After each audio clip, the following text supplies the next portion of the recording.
Olá, pessoal! Vamos nessa nossa aulinha de hoje fazer uma revisão para a nossa segunda avaliação de Álgebra 3. Essa nossa segunda avaliação ela vai valer 7 pontos, né? Uma vez que o nosso trabalho está valendo 3 pontos.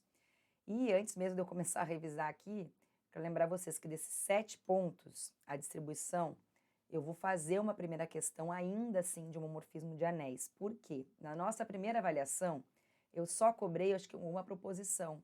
Nessa P2, a nossa primeira questão vai ser um exercício para vocês mostrarem que, de fato, né, uma aplicação lá vai ser um homomorfismo ou um isomorfismo de anéis. Então, por isso que o primeiro exercício que eu vou trazer aqui hoje para a gente vai ser justamente um exercício envolvendo homomorfismo de anéis, tá? Vai ser uma coisa bem semelhante, que vai estar lá na primeira questão da prova. Então, quem souber fazer esse, certamente conseguirá fazer a primeira questão da prova também. As demais questões vão estar distribuídas em toda a parte que a gente viu sobre anéis de polinômios. Então, eu vou fazer uma revisão aqui das principais coisinhas, né, que podem cair. Vou deixar aqui marcadinho algumas questões que vocês devem saber a demonstração, porque vai ter uma questão de demonstração, certamente. E aí tem grande chance de ser alguma dessas que estão marcadas aqui, tá? Ou alguma do trabalho que vocês estão fazendo para entregar também. Então é isso. Vamos lá, vamos começar. Então, a primeira questão, como eu comentei, né, vai ser para a gente verificar aí se uma determinada aplicação vai ser um isomorfismo de anéis. Então, né, só para a gente lembrar, a gente já viu que lá em grupos, né, quando a gente tinha que mostrar que uma determinada aplicação lá era homomorfismo, a gente só tinha uma única operação envolvida. Aqui para anéis, a gente tem duas operações. Então, a gente vai ter que verificar, né, a propriedade de homomorfismo agora aqui para duas operações que forem dadas aí na questão em si. Então, aqui, por exemplo, ó, foram dados dois anéis, tô chamando aí de R' e R. No R' eu estou considerando adição e multiplicação, né? E aqui, uma outra adição e uma outra multiplicação um pouquinho diferentes que estão definidas aqui, ó. Essa adição aí circuladinha, né? Eu pego os elementos, somo o primeiro com o segundo e adiciono 1. E essa multiplicação aqui, ela está definida da seguinte forma: somo A com B e soma com o produto de A com B. Lembrando que essa soma aqui e essa multiplicação são as operações ali do nosso primeiro anel. E aí está pedindo para verificar se a f de R' e R definida por, né, pega o x e leva em x menos 1, é um isomorfismo de anéis. Então, a gente tem que verificar se isso daqui é satisfeito, né? F de x mais y é igual a f de x mais, né? Aqui, lembra, a gente está usando as operações agora lá do nosso contradomínio, porque aqui f de x e f de y a gente já está considerando as imagens. E depois a gente vai fazer na sequência para a segunda operação também, né? Se primeiro eu pego o f e opero com o x, se dá o mesmo resultado, né? Lá na aplicação do que eu fazer aqui as imagens e somente depois operá-las. Então, vamos ver. Vamos ver a primeira parte aqui. Quem que é f de x mais y? O que a f faz? Pega o x e leva em x menos 1. Então, vai pegar o x mais 1 e vai levar em x mais 1 menos 1. Quem que é f de x mais, né, f de y? F de x é x menos 1. F de y é y menos 1. Agora, esse mais aqui, ó, é essa operação. Então, o que ela vai fazer? O primeiro mais o segundo mais 1, que é o que a regra aqui manda fazer, ó. Então, isso daqui vai resultar, né, esse 1 com esse menos 1 aqui se cancelam, vai ficar x mais y menos 1, e, portanto, sim, né, isso daqui foi satisfeito. Para outra operação agora, f de x vezes y, né, é igual a f de x vezes f de y, onde esse vezes aqui é aquela operação que a gente definiu lá na frente. Vamos ver. Quem que é f de x vezes y? Lembrando o que a f faz com o elemento? Pega o elemento e subtrai 1. Então, ela vai pegar o elemento xy e vai subtrair 1. E f de x operado com f de y, as imagens lá. Então, vamos lá. F de x, x menos 1. F de y, y menos 1. O que é a operação? Essa daqui, né? Manda a gente fazer, manda pegar o primeiro, mais o segundo, mais o produto do nosso primeiro conjunto aqui, o produto usual. Então, vai ser o primeiro mais o segundo, mais o produto dos dois. E aí aqui, né, vai ficar x mais y menos 2. Aqui, se a gente fizer a distributiva, vai ficar xy menos x menos y mais 1, resultando aí, né, em xy menos 1, porque xx aqui cancela, esse y também, e aí fica xy menos 1, e, portanto, ó, são iguais, então, sim, também, né, isso daqui foi satisfeito. Então, com essas duas aí, né, propriedades sendo satisfeitas, a gente tem que essa F é um homomorfismo. Agora, para a gente responder se ela é um isomorfismo, a gente precisa descobrir se ela é bijetora. Então, é o que a gente vai fazer agora, a gente vai verificar se é injetora e se é sobrejetora. Vocês vão ver que aí eu fiz da maneira usual a parte da injetividade, né, que é pegando duas imagens iguais, ou seja, f de x igual a f de y, a gente tem que verificar se x é igual a y. Mas a gente também tem um resultado, né, que o homomorfismo ele é injetor, se somente seu núcleo é só o elemento neutro. Então, se vocês quiserem fazer como exercício dessa forma, podem fazer. A parte, inclusive, acho que essa de núcleo de anel já caiu na nossa P1. Aqui, nessa P2, eu vou querer realmente só que vocês saibam fazer as continhas, né, para provar um homomorfismo. Então, vamos verificar aqui a injetividade e a sobrejetividade. Então, f é injetivo. Como eu falei, eu fiz da forma usual. Então, f de x igual a f de y implica em x igual a y? Então, vamos ver. O que é f de x igual a f de y? f de x, x menos 1. f de y, y menos 1. Ora, né, que se a gente somar mais um dos dois lados, esse menos 1 vai embora. Sobra x igual a y, então, sim, ela é injetora. É sobrejetor, ou seja, para todo y pertencente, né? Lembra que a nossa função vai de R' em R. Então, para todo cara aqui, né? Para todo y em R, existe um x' aqui, né? No nosso domínio em R'. Tal que f de x igual a y. Então, vamos ver o que isso aqui significaria, né? Tipo, num rascunho aqui, ó. f de x igual a y implica em x menos 1 igual a y. Ou seja, se a gente isolar o x, a gente fica com x igual a y mais 1. Logo, para todo y pertencente a R, existe sim um x. Qual x? Y mais 1, que está em R', tal que f de x é igual a f de y mais 1, né? Porque a gente está substituindo x por y mais 1. E a f faz o que com o cara? Leva no cara menos 1, ou seja, dá o próprio y. Então, de fato, né, a gente consegue sempre exibir esse cara aqui que esteja no nosso domínio, né, que é esse nosso R' aí, a gente está chamando aí de linha porque a gente está colocando operações aí que não são as nossas operações usuais. Então, dessa forma, a gente tem aí que esse daí é sim um isomorfismo. Então, essa vai ser a matéria que vai cair na primeira questão da prova. E agora aqui na sequência a gente vai ver alguns resultados aí, como eu já tinha comentado, sobre anéis de polinômios. Então, vamos lá. Começando, antes mesmo de a gente falar dos anéis, a gente vai falar dos polinômios, né? Que são coisas importantes que eu botei aqui nos destaques nessa nossa aula de revisão, que são propriedades aí do grau. Então, dados dois polinômios quaisquer no anel de polinômio A de x, a gente sabe já, né? Deveríamos saber pelo menos, né? Que o grau da soma de dois polinômios é sempre menor ou igual aí que o máximo dos graus de cada um deles. Que, claro, né? Quando a gente tiver, por exemplo, né? Dois polinômios que eles tenham o mesmo grau, o que pode acontecer? Os seus coeficientes se anularem. E aí, quando a gente soma, o grau vai diminuir. Né? Então, por exemplo, imagine dois polinômios de grau 3. Né? Então, por exemplo, um é 3x ao cubo mais alguma coisa. O outro é menos 3x ao cubo mais alguma coisa. Então, quando a gente fizer a soma dos termos x ao cubo, vai ficar mais 3 menos 3, que vai dar zero, e por isso que vai sumir, por isso que fica menor ou igual, né, o grau da soma ao grau de cada um dos polinômios. Uma outra observação aqui, né, se o p de x, né, se o polinômio for só um númerozinho, né, um númerozinho não nulo aqui do meu anel, que a gente chama do polinômio constante, então, por definição, o grau é zero, ou seja, o grau de um polinômio constante é sempre zero, e o polinômio nulo não tem grau, por definição. Aí, uma outra propriedade aqui de grau. Se A é um domínio, então lembra o que é um domínio, né, sem divisores do zero, então, o grau do produto de dois polinômios, né, que isso aqui resulta num novo polinômio, p de x vezes q de x. O grau desse carinha aqui, desse polinômio, é sempre grau, é sempre grau, igual à soma do grau de p de x com o grau de q de x. E aí, uma observação aí, né, essa propriedade, que o grau do produto é a soma dos graus, só vale se a gente estiver lidando realmente num domínio.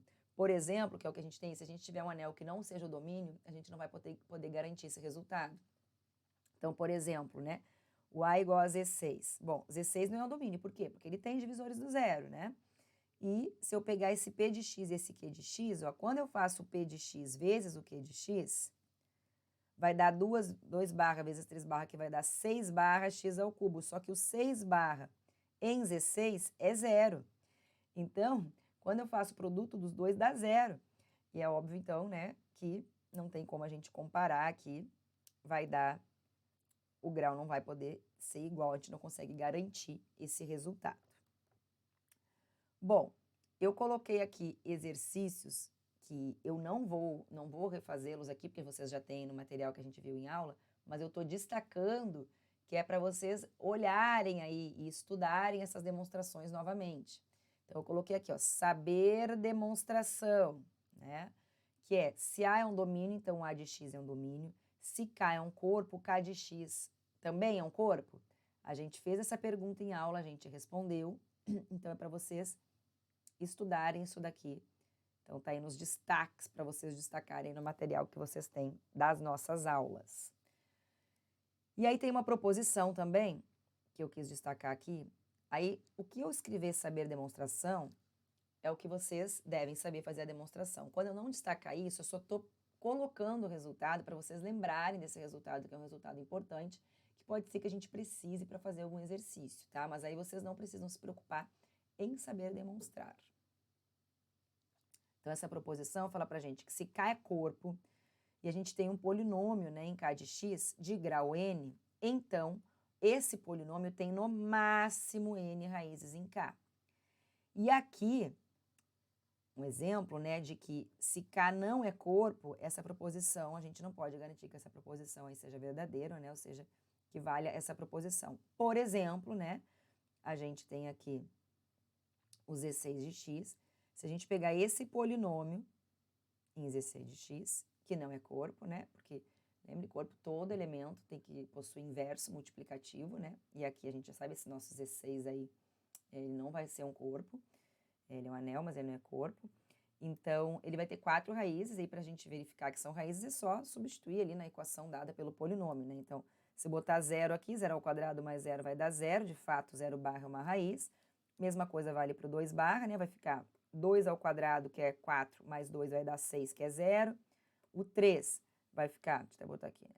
3 ao quadrado mais 3, que vai dar 12 barra, que também vai dar 0.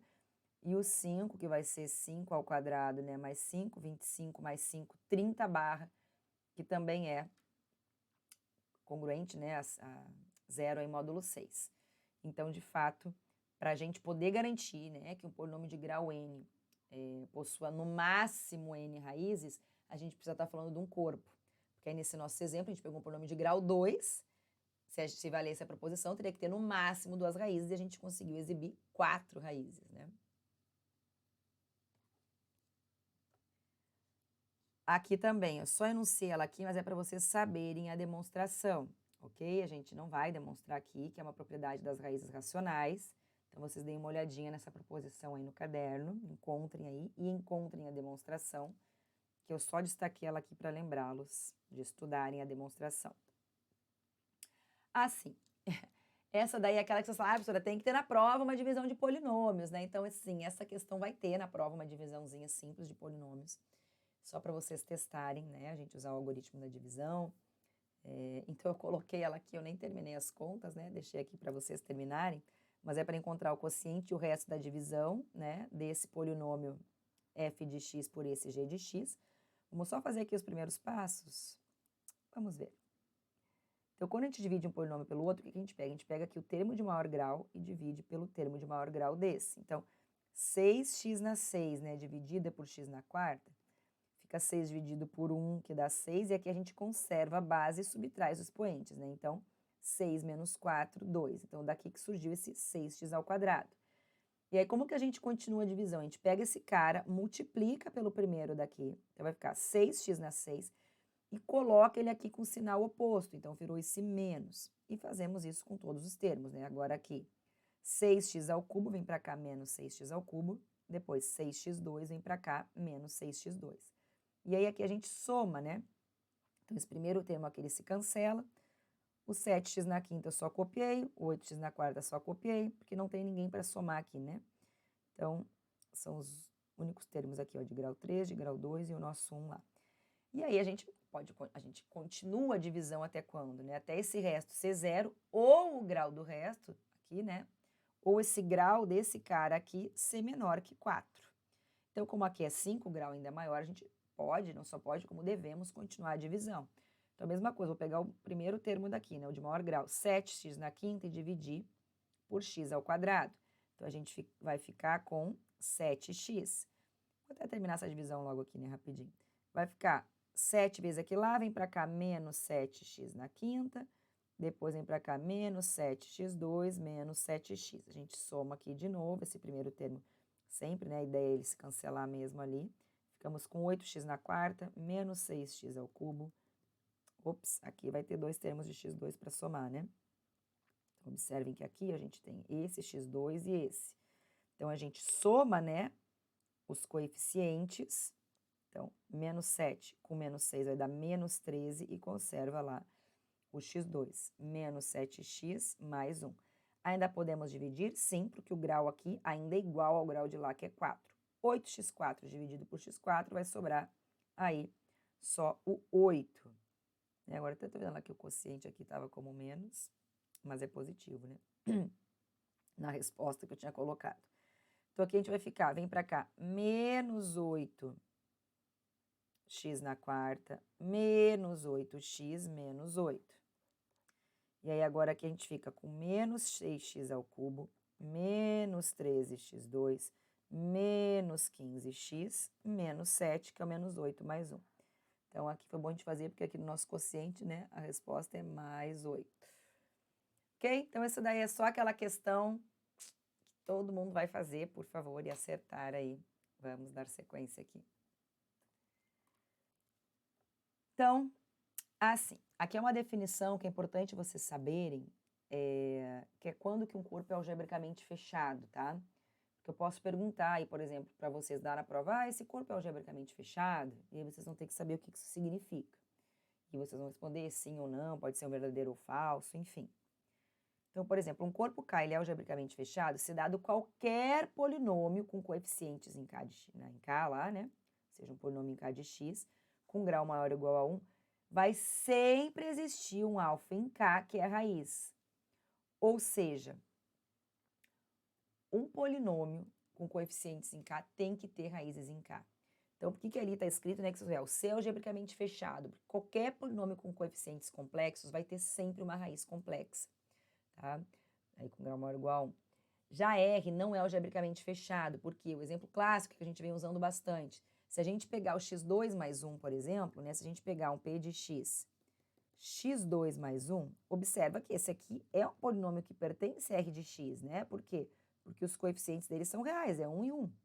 Porém, a gente já sabe que esse polinômio, ele não possui nenhuma raiz real, né? As duas raízes dele aí vão ser complexas, né? Vai ficar x2 igual a menos 1.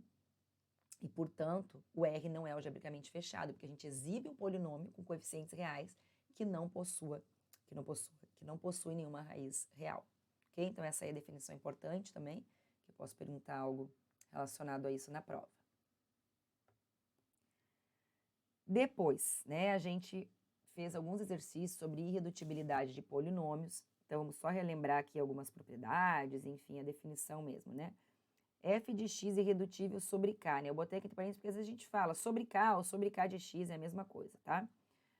Na hora de falar, representa que a gente está falando de um polinômio irredutível lá naquele corpo.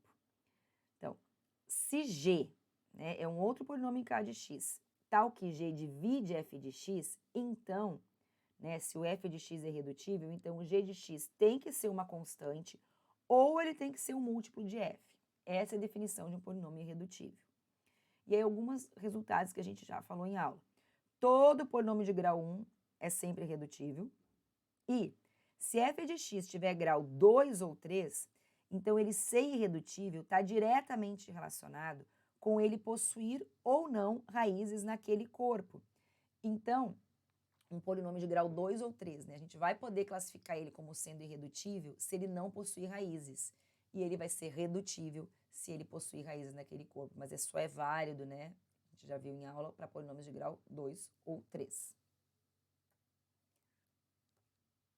Aí a gente viu duas proposições, né? Uma proposição de Gauss aí, que se f de x é um polinômio com coeficientes inteiros, né?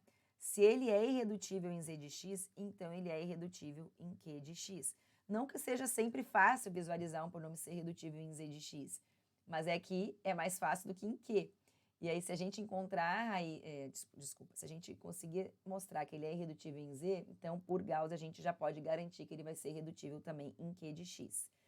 E na sequência, a gente vai ver um resultado, né, que é o critério de Eisenstein aqui, que se a gente tiver um polinômio com coeficientes inteiros, né, que satisfaz algumas propriedades, então a gente pode garantir que ele vai ser irredutível sobre Q. Esse critério com certeza vai ter uma questão na prova para vocês fazerem, né, usarem o critério de Eisenstein, então vamos revisar ele aqui. Então, dado um polinômio, né, observe com coeficientes inteiros, se existir um P, né, primo, tal que o P não divide a N, e o P ao quadrado não divide a zero, e o P divide todos os outros coeficientes, né, de 0 até n menos 1, então, a gente pode garantir que F é irredutível sobre Q. Mais alguns resultados aqui que eu quero que vocês saibam antes da gente partir aqui para alguns exercíciozinhos. É da parte final, né, ali da matéria já, e aqui, observe que nesse aqui eu botei aqui saber demonstração, né, que se K é um corpo, né, e P de x é um polinômio em K de x.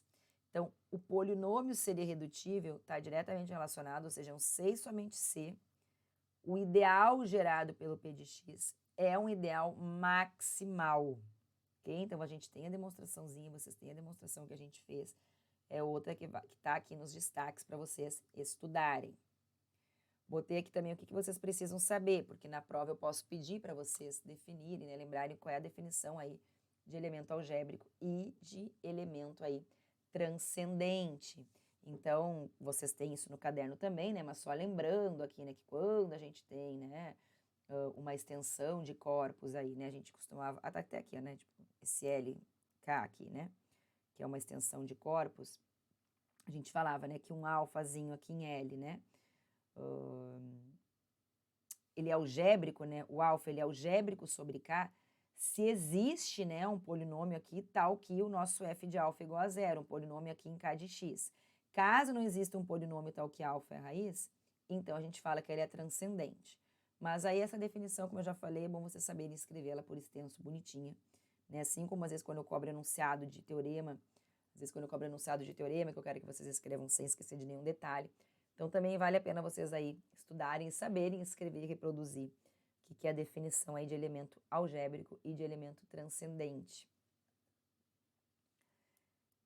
E aí, quando a gente estudou essa parte final, né, da matéria, que é o que a gente viu para a nossa prova, a gente definiu, né, o que seria, é um corpo aqui intermediário, né, esse K de alfa, né, o alfa é um elemento que não está em K e que está na extensão lá de cima na L, e a gente viu que esse K de alfa, na verdade, ele é o f de alfa com f de x em K de x. E a gente até fez alguns exercícios em aula para vocês encontrarem quem que seriam esse corpo, né? Por exemplo, eu sei que vocês foram fazer até no quadro, né? Então, vou botar aqui um que a gente fez em aula, que é para vocês olharem aí, refazerem com calma, que também é um exemplinho como é que a gente fez para encontrar aí esse corpo intermediário, tá? Então, por exemplo, depois dei uma olhadinha, né? Tem lá no caderno, mas se vocês sabem fazer um desses, vocês sabem fazer qualquer um, né?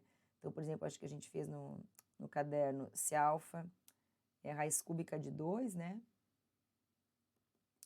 Aí, então, vocês mostraram lá que o Q, né? Raiz cúbica de 2, na verdade, ele era o A mais B raiz de 2 mais C raiz cúbica de 2 ao quadrado com A, B e C em Q. Então, não esqueçam de estudar, que pode ser que algum desses corpos intermediários aí eu peço para vocês fazerem as continhas e vai ser uma coisa bem semelhante ao que a gente viu nessa parte final lá do nosso curso. Bom, feito isso, eu queria aqui fazer só alguns exercíciozinhos com vocês. Então, por exemplo, como eu falei para vocês, vai ter na prova questão envolvendo, né, o critério de Eisenstein, que é o que eu usei aqui, para a gente verificar se esses polinômios aqui são irredutíveis ou não. Então, por exemplo, esse daqui, por exemplo, é um polinômio de grau 3. Vocês poderiam verificar as raízes, ver se eles têm raízes ou não em Q para poder dizer se esse polinômio ia ser redutível ou não. Porque como eu coloquei aqui, né, no nosso resumo, quando o polinômio tem grau 2 ou 3, ele ser irredutível está diretamente relacionado com ele não ter raízes lá naquele corpo. Então, por exemplo, se vocês tentarem calcular as raízes desse polinômio e acharem que ele não tem nenhuma raiz racional, então ele vai ser irredutível. Mas a gente aqui vai fazer uso do critério de Eisenstein, até porque eu vou pedir na prova para vocês utilizarem esse critério em alguma das questões. Então, basta vocês exibirem um primo, né? Aqui eu já estou botando 2, tá o quê? Né? Esse primo não divida o meu A3, que é 1. O primo ao quadrado não divida o meu A0, que é 10, e ele divida os outros intermediários aí que apareceram, né? Então, que é o 0, o 2 e o 10. Então, aqui esse C é o critério de Eisenstein, tá? Que eu abreviei ali. Então, F é irredutível sobre Q. Se a gente pensar nesse polinômio, tanto P igual a 3 quanto P igual a 5 vai funcionar, né? Porque ó, o 3 não divide 1, o 3 divide 15 e o 3 ao quadrado não divide 15 aí. Então, pode ser que existam mais de um P, basta que exista um, para vocês poderem falar que, de fato, está valendo aí o critério, para a gente poder garantir que esse polinômio é irredutível sobre Q, tá? Esse critério, ele só nos garante a irredutibilidade de um polinômio sobre os racionais. Ah, tá. Esse daqui é porque eu adoro esse tipo de questão, né? Então, acho que eu nem terminei, vamos terminar as continhas juntos aqui. Então, por exemplo, imagine que eu tivesse colocado aí para vocês determinarem, né, Q de x e R de x, tal que o f de x pudesse ser escrito, né, como Q vezes G mais R, onde, claro, né, a definição lá do algoritmo da divisão, né, o resto é zero, ou o grau do resto é menor que o grau de G, para esses dois polinômios. Então, eu quero que vocês exibam quem é o quociente e quem é o resto. Então, vamos pensar aqui. A gente primeiro vai avaliar quanto que teria que ser o grau desse quociente para depois a gente ir atrás dele e como que seria a cara do resto. Vamos ver aqui. Bom, obviamente, como f de x é x ao cubo mais 3, o grau de f de x é 3. O g de x, como ele é x mais 1, o grau dele é 1. Ora, como a gente sabe que o grau do resto, né, ele tem que ser menor que o grau do g, ou 0, então o resto é 0 ou o grau dele tem que ser 0, porque tem que ser menor que 1. Ora, se o grau do resto tiver que ser 0, então ele vai ser constante. Então a gente está com essa situação aqui, né? Ou o resto é 0, ou o resto é uma constante. Então, com essa informação aqui do resto, a gente já pode reescrever isso que foi dado lá, ó. O nosso f de x, que foi dado como sendo o q de x vezes o g de x mais o r, como o nosso r aqui, né? Ele é uma constante, então, o que vai acontecer? O nosso grau de f, que era 3, vai ser o grau desse mais o grau desse, né? Porque grau do produto, soma dos graus. Então, o grau de f foi dado é 3. O grau de g a gente conhece é 1. Então, com isso, a gente chega à conclusão que o grau do Q tem que ser 2. E aí, agora vamos substituir aqui, ó. O que acontece? O f de x é x ao cubo mais 1. O nosso, cadê o nosso Q de x? Nosso g de x é x mais 1. O nosso quociente, que é o que a gente quer descobrir, a gente já sabe que ele tem grau 2. Então, eu vou botar ele aqui de uma forma geral. AX2 mais BX mais C. Mais uma constante, que é o nosso resto. Gente, pode ser que seja 0, pode ser que ele seja só uma constante. E aí, agora, a gente tem que fazer continhas aqui para a gente conseguir descobrir, né, quem vai ser esse valor desse nosso A, B e C aí, para a gente conseguir determinar o que está sendo solicitado no exercício, né, que é esse quociente aí. Então, agora é só conta mesmo, né?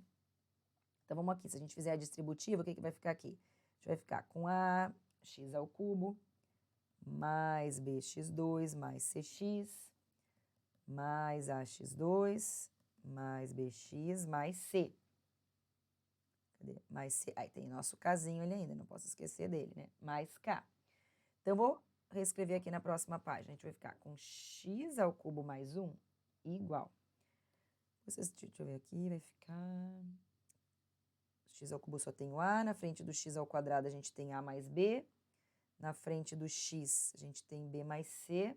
Então, eu vou só colocar essas coisas em evidência lá. A gente vai ficar com ax ao cubo mais a mais b, que multiplica x2, mais b mais c, que multiplica c, mais, ó, nossas constantes, que são c mais k. E aí, agora aqui, né, nesse momento, a gente tem uma igualdade de polinômios. Então, o que está na frente do x ao cubo aqui tem que ser igual ao que está aqui e todos os respectivos aqui, né? Os coeficientes dos graus aqui.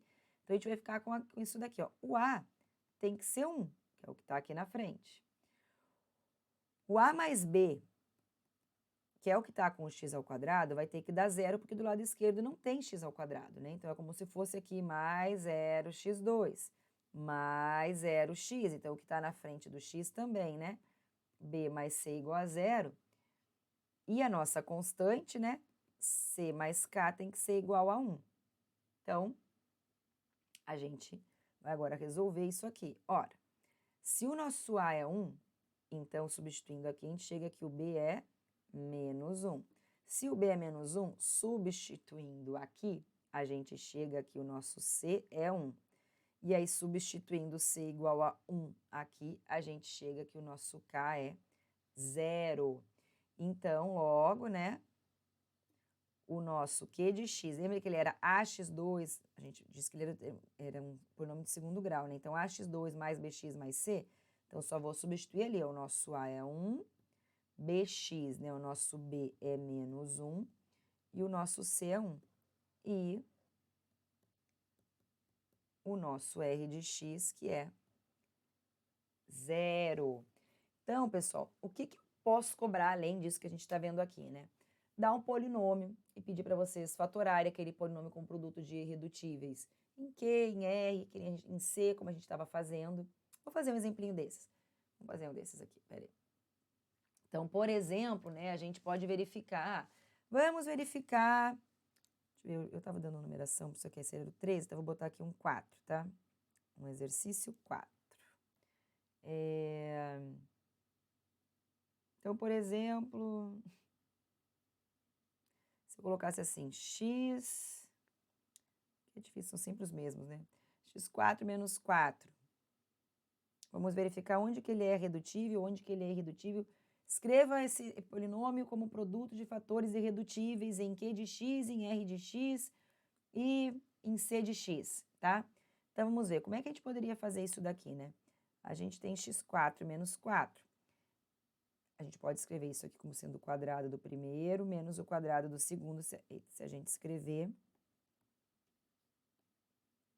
esse polinômio dessa forma, correto?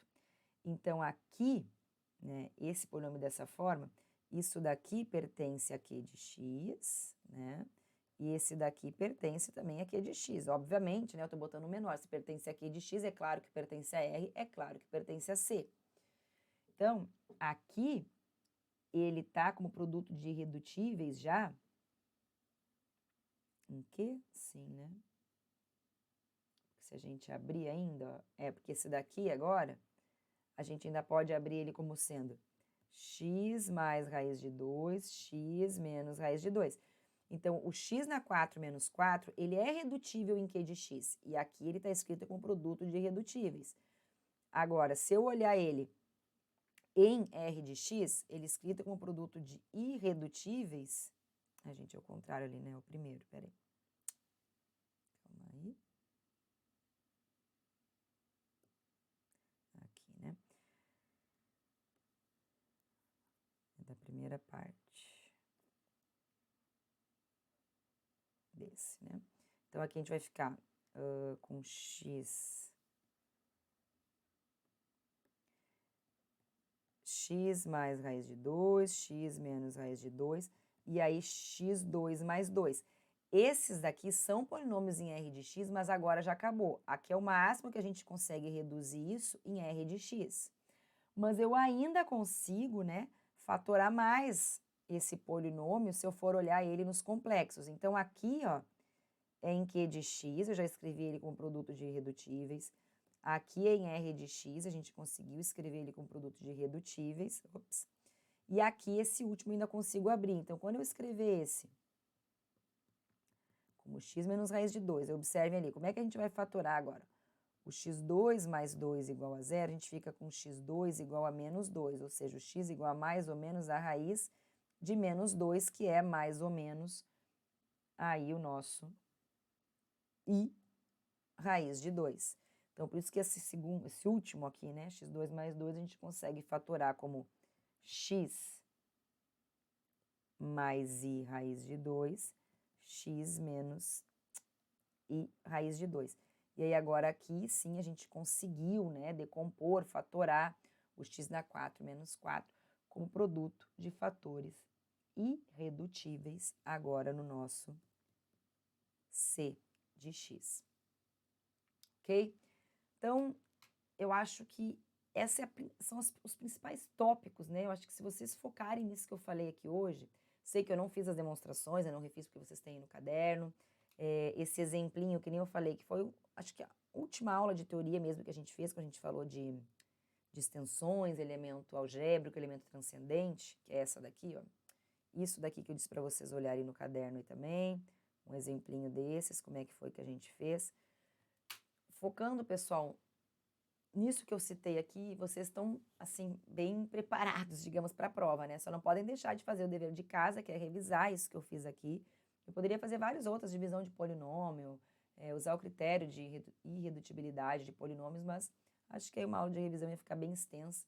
Assim, pelo menos vocês param aí para ver isso direitinho e façam, né, o que eu não fiz aqui, que eu só indiquei para vocês fazerem e estudarem. Qualquer dúvida, entre em contato. Se não, bons estudos e até a nossa próxima prova, né, que já está chegando aí.